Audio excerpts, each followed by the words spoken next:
نحمده ونصلي على رسوله الكريم أما بعد رب اشرح لي صدري ويسر لي أمري واحلل عقدة من لساني يفقهوا قولي۔ دینی رہنمائی کی مجلس نمبر 288 میں سبھی سامعین کی خدمت میں السلام علیکم ورحمۃ اللہ وبرکاتہ عرض ہے۔ ایک صاحب سوال کر رہے ہیں کہ ہم نے بہت مرتبہ یہ بات سنی ہے کہ سورہ اخلاص یعنی قل هو اللہ احد تہائی قرآن کے برابر ہے، تو اس کی وضاحت مطلوب ہے کہ اس سے کیا مراد ہے۔ جواباً عرض ہے کہ ہم نے اپنے بعض اساتذہ سے یہ بات سنی ہے کہ ہر عمل کے دو طرح کے ثواب ہوتے ہیں، ایک ثواب اصلی ہوتا ہے اور ایک اضافی ہوتا ہے۔ یعنی ایک ثواب وہ جو مقرر ہے کہ اس عمل پر اتنا ثواب ملے گا، مثلاً قرآن پاک کے ہر حرف پر 10 نیکیاں ملتی ہیں، یہ تو مقررہ ثواب ہے۔ اور پھر ایک ثواب ہر عمل کا ہوتا ہے جو اضافی ثواب ہوتا ہے، وہ اس کے اصلی ثواب تک محدود نہیں رہتا، اور اس میں جو اضافہ ہے وہ مختلف وجوہات سے وہ اضافہ ہو سکتا ہے۔ مثلاً کامل اخلاص ہو تو ثواب بڑھ جائے گا، یا کسی خاص جگہ پر وہ عمل کیا جائے، جیسے حرم شریف کی نماز کا ثواب بڑھ جاتا ہے، یا کسی خاص عمل کے اندر اللہ تعالیٰ اضافی ثواب مقرر فرما دے تو وہ اضافی ثواب ملتا ہے۔ تو خلاصہ یہ کہ سورہ اخلاص کے سلسلے میں جو فرمایا گیا کہ تہائی قرآن کے برابر ہے، یہ اس کا اصلی ثواب نہیں ہے بلکہ اضافی ثواب ہے۔ یعنی 10 بارے پڑھنے کا جتنا اصلی ثواب ہوگا، وہ ایک مرتبہ سورہ اخلاص پڑھنے پر اتنا اضافی ثواب ملے گا، لیکن 10 باروں کا جو اضافی ثواب ملنے والا ہے وہ سورہ اخلاص کے مقابلے میں کہیں زیادہ ہے۔ اس لیے یہ نہیں کہا جائے گا کہ سورہ اخلاص پڑھ لو بس کافی ہے، 10 بارے پڑھنے کی ضرورت نہیں۔ اس کی حیثیت اپنی جگہ پر ہے اور سورہ اخلاص کی حیثیت اپنی جگہ پر ہے۔ اس لیے پورے قرآن پاک کو پڑھنا چاہیے، اور خاص طور پر سورہ اخلاص کی زیادہ چونکہ فضیلت آئی ہے، اس لیے اس کا اور مزید اہتمام کرنا چاہیے۔ اس کی وجہ سے دیگر قرآن کے حصوں کو چھوڑنے کی اجازت نہیں، اکتفا کرنے کی اجازت نہیں ہے۔ پوچھتے ہیں کہ ہم نے بیانات میں یہ بات سنی ہے کہ نبی اکرم علیہ السلام فرماتے ہیں کہ جو شخص اللہ والوں کی صحبت میں بیٹھتا ہے وہ کبھی بدبخت نہیں ہوتا، تو کیا یہ حدیث صحیح ہے اور ہم اسے حدیث کے طور پر بیان کر سکتے ہیں؟ جواباً عرض ہے کہ بخاری شریف وغیرہ میں یہ ایک لمبی روایت موجود ہے جس میں یہ ہے کہ بعض فرشتے دنیا میں گشت کرتے رہتے ہیں، اور جہاں ذکر کی مجالس ہوتی ہیں وہاں پر وہ جمع ہو جاتے ہیں، اور پھر جب وہ اللہ کے دربار میں پہنچتے ہیں تو اللہ تعالیٰ کو کارگزاری پیش فرماتے ہیں۔ اللہ تعالیٰ پوچھتے ہیں میرے بندے کیا کر رہے تھے، تو وہ کہتے ہیں حمد و ثنا کر رہے تھے، استغفار کر رہے تھے، وغیرہ وغیرہ۔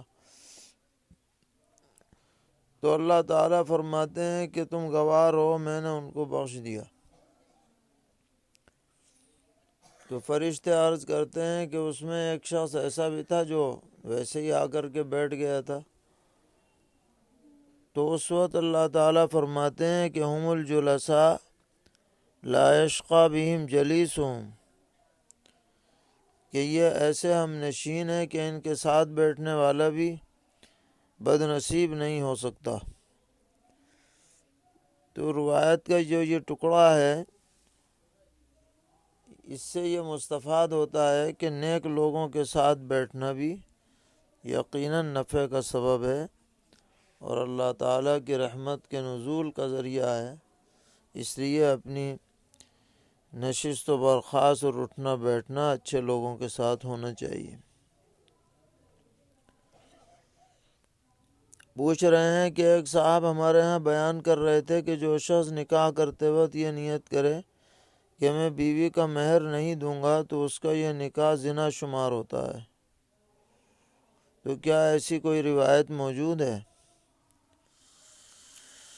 جواباً عرض ہے کہ بعض ضعیف روایات میں ایسا مضمون وارد ہے کہ جو شخص نکاح کرے اور مہر ادا کرنے کی پہلے ہی سے نیت نہ ہو تو قیامت کے دن وہ اللہ کے دربار میں زانیوں کی فہرست میں لکھا جائے گا، لیکن روایت ضعیف ہے۔ البتہ یہ بات اپنی جگہ درست ہے کہ مہر بیوی کا حق ہے، بلکہ یہ کہا جائے تو غلط نہ ہوگا کہ پورے نکاح میں سب سے زیادہ اہم خرچ یہی ہے جو فرض کے درجے کا ہے، قرآن پاک میں اس کا حکم دیا گیا ہے اور اس میں بالکل آدمی کو غفلت نہیں برتنی چاہیے اور ارادہ تو پختہ رکھنا چاہیے کہ بہرحال بیوی کا مہر ادا کیا جائے گا اور اس میں آنا کانی نہیں کرنی چاہیے۔ سوال کرتے ہیں کہ ایک صاحب نے بیان کیا کہ ایک موقع پر نبی اکرم علیہ السلام نے فرمایا کہ ایسا زمانہ آئے گا کہ عمراء بے وقت نماز پڑھائیں گے۔ تو صحابی نے عرض کیا کہ ایسے وقت میں ہمیں کیا کرنا چاہیے؟ تو آپ نے فرمایا کہ تم اول وقت نماز پڑھ لو اور بعد میں امیر کے ساتھ بھی شریک ہو جاؤ، وہ تمہاری نفل ہو جائے گی۔ تو کیا یہ روایت صحیح ہے؟ جواباً عرض ہے کہ اس طرح کی روایت سنن ابی داؤد میں کتاب الصلاۃ میں 432 نمبر پر موجود ہے، اور اس حدیث کا تعلق اس سے ہے کہ آدمی کو فتنے کا دروازہ نہیں کھولنا چاہیے، اور یہ بھی شارحین نے بیان کیا کہ اس سے مراد یہ ہے کہ جو فضیلت والا وقت ہے اس میں نماز نہ پڑھائے بلکہ بعد میں مکروہ کر کے نماز پڑھائے۔ تو ایسی صورت میں آدمی کو اپنی نماز اول وقت پڑھ لینی چاہیے اور بعد میں اگر کوئی اور کراہت لازم نہ آئے تو امیر کے ساتھ شریک ہو جانا چاہیے۔ پہلے زمانے میں خاص طور پر جمعے کی نماز امیر کے علاوہ کوئی اور نہیں پڑھا سکتا تھا، اور جمعہ بھی ایک شہر میں ایک ہی جگہ ہوتا تھا۔ اب بعض مرتبہ لوگ انتظار کرتے رہتے تھے، امیر صاحب آتے ہی نہیں تھے، لیٹ کر کے آتے تھے، دیر ہو جاتی تھی۔ تو ایسی صورتحال کی طرف اس حدیث میں اشارہ ہے کہ ایسے میں الگ پڑھنا بھی مشکل ہے، الگ جماعت کرنا بھی فتنے کا سبب ہے۔ تو آپ نے فرمایا کہ اپنی الگ خاموشی سے پڑھ لو، پھر اس کے ساتھ شریک ہو جاؤ تاکہ فتنہ نہ ہو۔ اس کا مطلب ہرگز یہ نہیں ہے کہ ہر ظالم کے ساتھ اس کی تائید کی جائے اور اس سے کسی طرح بھی اختلاف نہ کیا جائے، بہرحال فتنے سے بچنا چاہیے۔ پوچھتے ہیں کہ قرآن و حدیث میں شراب نوشی پر جو وعیدیں وارد ہیں کیا وہ دیگر منشیات، چرس، افیون، ہیروئن وغیرہ پر بھی صادق آئیں گی، اور کیا ان کے استعمال کرنے والے پر بھی حکومت اسلامی میں حد نافذ ہوگی؟ جواباً عرض ہے کہ چونکہ نشہ مطلقاً ناجائز ہے، اس لیے چاہے وہ خمر ہو یا دیگر شرابیں ہوں یا چرس ہو، بھنگ ہو یا ہیروئن ہو، ان سب کا استعمال مفتبع قول کے مطابق شرعاً حرام ہے۔ البتہ حد کے جاری ہونے کے سلسلے میں یہ دیکھا جائے گا کہ وہ شراب کی تعریف میں وہ چیز آتی ہے یا نہیں جس سے نشہ ہو رہا ہے۔ اگر نہیں آتی ہے تو پھر حد تو نہیں لگے گی جو مقررہ حد ہے، یعنی 80 کوڑے۔ البتہ حاکم وقت کو اختیار ہوگا کہ وہ ایسے شرابی پر تعزیراً سزا جاری کرے اور ایسی سزا دے جس سے دوسروں کو عبرت ہو۔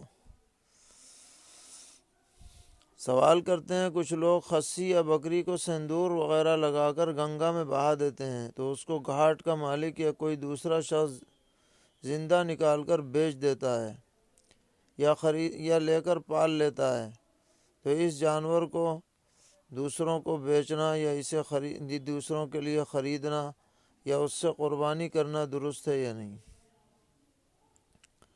جواباً عرض ہے کہ یہ سب جانور چڑھاوے کے ہیں، اور عام طور پر ایسے جانوروں میں مالک کی طرف سے کسی کو لینے کی اجازت نہیں ہوتی ہے، بلکہ اگر مالک کو پتہ چل جائے کہ کسی نے ان کے جانور کو اٹھا لیا ہے تو وہ آ کر اعتراض کرے گا، واپس بھی لے جا سکتا ہے۔ لہذا جب تک مالک کی اجازت نہ ہو ان جانوروں کو پکڑنا، بیچنا، خریدنا، قربانی کرنا سب ناجائز ہے۔ ایسے جانوروں کو پکڑنا نہیں چاہیے۔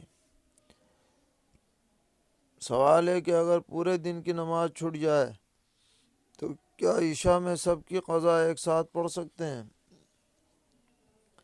جواباً عرض ہے کہ آدمی کو پوری کوشش کرنی چاہیے کہ کوئی نماز اپنے وقت سے بے وقت نہ ہو اور نہ چھوٹے، لیکن اگر بالفرض چھوٹ گئی ہے تو عشاء کے وقت میں بالترتیب سبھی نمازوں کا قضا کر سکتے ہیں۔ سوال ہے کہ ایک شخص نے سورہ الف لام میم سجدہ میں انما یؤمن بآیاتنا الذین اذا ذکروا بها خروا سجدا وسبحوا بحمد ربهم وهم لا یستکبرون میں لا یستکبرون کے بجائے لا یسجدون پڑھ دیا تو نماز ہوئی یا نہیں؟ جواباً عرض ہے کہ معنی بالکل بدل گئے، لہذا نماز فاسد ہو گئی، دہرائی جائے۔ اور چونکہ ہم نے بھی اس وقت آیت سجدہ پوری پڑھ دی ہے، اس لیے جو حضرات بھی سن رہے ہوں اس وقت وہ سجدہ کر لیں، سجدہ تلاوت کر لیں، احتیاطاً سجدہ تلاوت کر لیں۔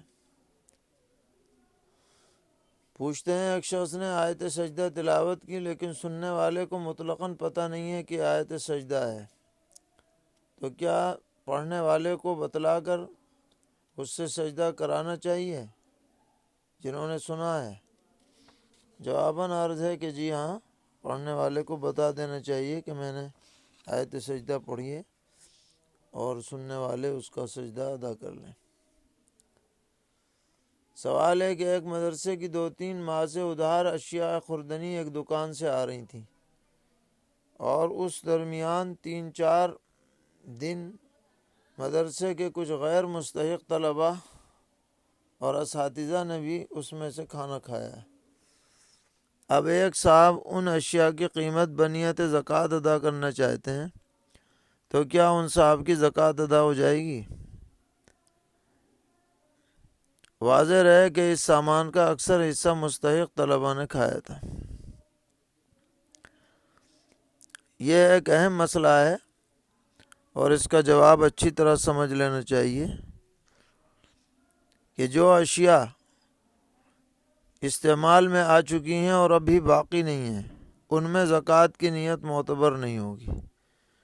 لہٰذا اگر یہ صاحب بنیت زکوٰۃ یہ پیسے براہ راست ادا کر رہے ہیں تو زکوٰۃ کی ادائیگی معتبر نہیں۔ البتہ یہ پیسے لے کر ان کی تملیغ کرائی جائے پھر دکاندار کا حساب کیا جائے تو گنجائش ہے، اور جتنا کھانا غیر مستحق اساتذہ نے اور طلباء نے اس درمیان استعمال کیا ہے اتنی رقم امدادی فنڈ سے جمع کرائی جائے تاکہ کوئی شبہ نہ رہے۔ سوال کرتے ہیں ایک شخص مکہ معظمہ جا کر بار بار عمرہ کرتا ہے تو کیا ہر بار مرتبہ بلیڈ کا استعمال ضروری ہے، یا اگر ہر بار بجلی سے چلنے والی مشین 0 نمبر کی استعمال کر لے تو اس سے بھی احرام کی پابندیوں سے نکل سکتے ہیں؟ جواباً عرض ہے کہ 0 مشین سے احرام سے باہر نکلنا کافی نہیں ہے، بلیڈ یا ریزر استعمال کرنا ضروری ہے، چاہے اس سے وقتی تکلیف بھی ہو، لیکن احرام سے باہر جبھی ہوں گے جبکہ ریزر یا بلیڈ استعمال کیا جائے گا۔ سوال ہے کہ اگر احرام کی چادر نہ پہنے ہوئے ہوں تو نیچے جانے نہیں دیتے مطاف میں، تو کیا چادر پہن کر مطاف میں جا کر طواف کر سکتے ہیں یا نہیں؟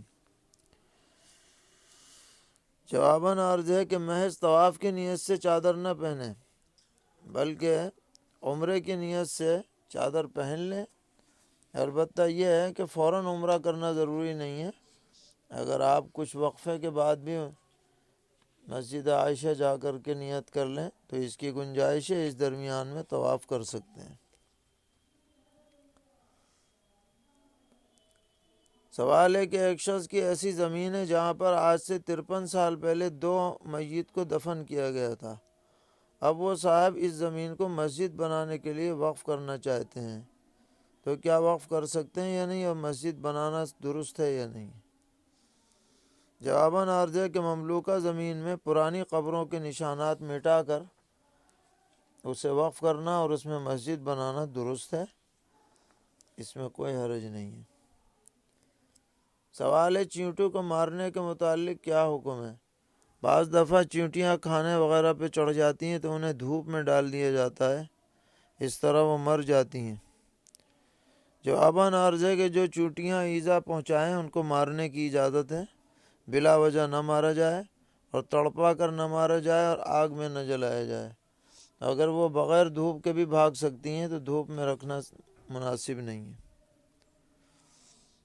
سوال ہے ایک شخص کا انتقال ہوا، اس نے اپنے اولاد میں 3 لڑکیاں اور بیوی چھوڑی اور ماں باپ پہلے ہی انتقال کر چکے ہیں، تو ترکہ کس طرح تقسیم ہوگا؟